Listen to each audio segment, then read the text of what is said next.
의제를 두고서 양측이 삿바 싸움 양상을 벌이고도 있다는 보도도 나왔습니다. 함께 보시죠.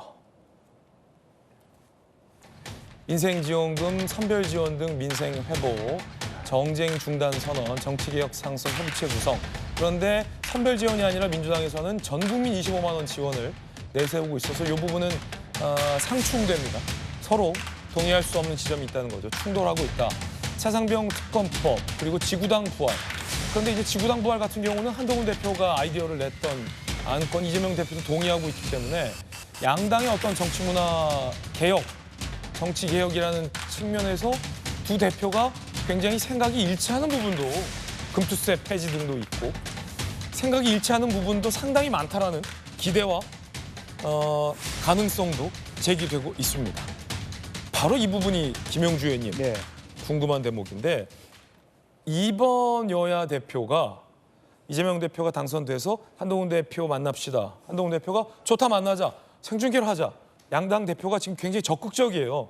어제 실무회담이 살짝 오늘로 미뤄진 건 전재 의원님이나 박수현 의원님이 얘기했듯이 일종의 어떤 기싸움에 불과한 거죠. 이게 막 이 꼬리가 몸통을 흔들 수는 없는 이슈예요. 생중계를 하냐 마냐 라는 이견 차이 때문에 일요일에 양당 대표 회동이 취소될 것 같지는 않고 의제를 보고 삿바 싸움이긴 합니다만 뭐 차상병 특검법이나 전국민 25만 원 지원 같은 경우는 여야가 합의할 수 없는 부분이 비교적 선명한데 그걸 제외하고 정치개혁, 뭐 지구당 부활이랄지 아니면 뭐 금투세나 뭐 조세 문제 관련된 부분은 두 대표의 생각이 어느 정도 결이 좀 같아서 야 이거 민생과 관련된 현안에서 양당이 모처럼 두 대표가 기분 좋게 합의할 수 있는 지점도 있겠다라는 생각도 드는데 김용주 의원님 보시기엔 어떻습니까? 그렇습니다. 이제 그런 부분들이 접점이 이미 와 있는 부분들이 있죠. 그래요? 이제 그런 의미에도 조금 너무 이런 그 격가지적인 의제를 갖고 기싸움하는 것이 좀 실망스럽다. 그러니까 솔직히 여야 대표가 만나서 속 깊은 얘기를 나오려면 TV 토론 하듯이 혹은 뭐 카메라 앞에 두고 하는 것보다는 사실은 그 자연스럽게 앞에 공개 회동 이후에 속내를 비공개로 하는 것이 훨씬 결과를 많이 낸다는 의미에서 조금 한동훈 대표가 너무 본인의 결기 뭐 여당 대표로서보다는 대선 후보 이미지 메이킹 하는데 더 가는 것 같아서 조금 그런 부분이 아쉽습니다.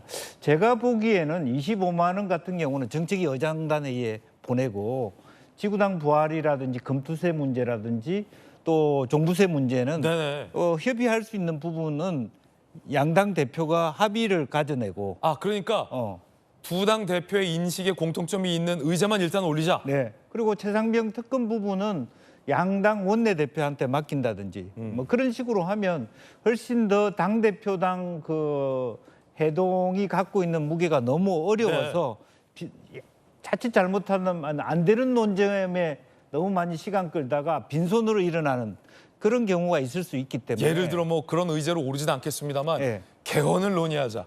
이런 거는 하나만한 그거는 뭐 얼마든지 할 수 있는 거죠. 뭐 하나만한 하자 그러고 세 번째 이제 정치개혁 논쟁 중에 뭐 지구당 문제가 있을지 모르겠습니다만은 어쨌든 그런 의미에서 정말 민생을 위해서 만평도 나왔습니다. 두 사람 사이에 떠내려가는 민생을 어떻게 살릴 것이냐 하는 데 대해서 조금 저는 제가 그런 얘기를 하잖아요. 토론이라는 관점보다는 토의라는 관점으로 한동훈 대표가 임했으면 좋겠다. 합의를 할 수 있기 위해서는 카메라 앞에서 둘이 얘기하다 보면 자기 지지자 입장에서의 쟁점 위주로 얘기하게 되고 그러면 빈손으로 일어날 수밖에 없는 구조가 분명히 있을 거다라는 생각을 좀 해주셨으면 하는 간절한 부탁을 드리겠습니다. 예, 결국 이제 저 생중계냐 마냐라는 것은 비본질적인 문제고 일종의 기싸움 성격. 오늘 이제 진짜 실무회담이 다시 열리는데 실무회담에 지금 누가 가는지를 제가 궁금하긴 하는데 예를 들어 우리 좀 박수현 의원님 같은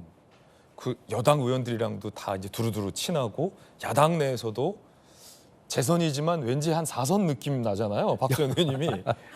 그런 분들이 좀 이게 실무회담을 진두지휘하시면 뭐 기싸움이나 이런 신경전 없이 원만하게 의제주의를 좀 될 텐데요. 박 의원님. 앵커께서 저를 평가하시는 것에 대해서 대단한 실망을 금할 필요 없습니다. 4선이라고 했다고 그런 거예요 지금. 4선이라고 했다고. 아니 감사드리고요. 뭐 그래야죠. 그런데 어쨌든 이번 회담은 의제 조율도 잘 될 것이고 결과도 분명히 잘 날 것이다. 그래요? 그래 확신을 가지고 있고요. 왜냐하면 그만큼 국민의 기대가 지금 커 있고 필요가 아주 충만해 있는 상황이기 때문에 이에 대한 정치가 국민의 이런 부름에 응답하지 못하면 정치가 존재할 이유가 없다는 것을 충분히 알고 계신 분들이고요. 두 분 다 그런 필요성이 있어요. 왜 그러냐면 한동훈 대표는 지금 대표 되신 지 네네. 한 달여 지나고 계신데 특별하게 어떤 특징을 보여주시는 게 없습니다. 물론 당내 인사를 했지만 인사에서 특별하게 이것이 한동훈 표 철학이고 인사구나라고 하는 것을 아주 색다르게 보여준 그런 어떤 감동적인 이런 것들을 주지는 못하셨어요. 그렇기 때문에 대표로서 무엇인가 성과를 이제 보여줘야 될 그런 위치에 지금 와 계시거든요. 이재명 대표 역시 아주 강력한 제1 후보의 입장에서 보면 뭔가 다수 의석을 가진 야당의 대표로서 무엇인가 정책적 성과를 분명하게 보여주는 소위 여의도 대통령이라고 하지 않습니까? 네. 걸맞는 일들을 해내야 될 필요성이 있단 말이에요. 그래서 이기 당 대표가 되는 데까지 동의해준 국민과 당원들에게 무엇인가 보여줘야 리더십 보여줄 필요가 있어요.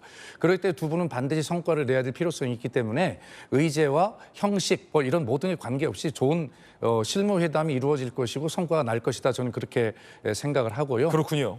우리가 존경하는 그 박정아 비서실장님, 네. 저하고도 뭐 상임위도 갖고 아주 친하잖아요. 같은 문체위 상임이잖아요. 그렇습니다. 예. 그런데 재선이시고 같이. 네, 박정아 비서실장님도 역시 이 생중계라고 하는 말씀을 그것은 실무 협의를 할 때 해야 될 내용인데 이것이 잘 됐으면 좋겠다라고 하는 뭐 이런 아주 충정에서 예. 솔직하게 했으면 좋겠다는 충정에서 본인이 실무 회담에서 얘기한 것이 아니라 비서실장으로서 기자들 앞에서 그냥 툭 얘기를 하신 거란 말이에요. 뭐 충분히 이해가 갑니다. 그렇기 네. 때문에 아까 말씀하신 대로 이런 문제는 전부 다 회담을 잘 성사시키기 위한 성과를 내기 위한 충정들이 다 있는 것이지 지금 언론에서 재미있게 표현하는 대로 기싸움이 심하다라고 하는 것은 그냥 언론의 분석일 뿐이고 실제 이 회담의 필요성과 성과에 대해서는 저는 아주 긍정적으로 낙관하고 있습니다. 그렇군요. 예. 무언가 성과가 있을 수 있다. 양당 대표 모두에게 긍정적인 성과가 나올 수 있다. 물론 그것은 우리 국민들의 민생에 도움이 되는 그런 결과물이겠죠. 기대를 좀 가져보겠습니다.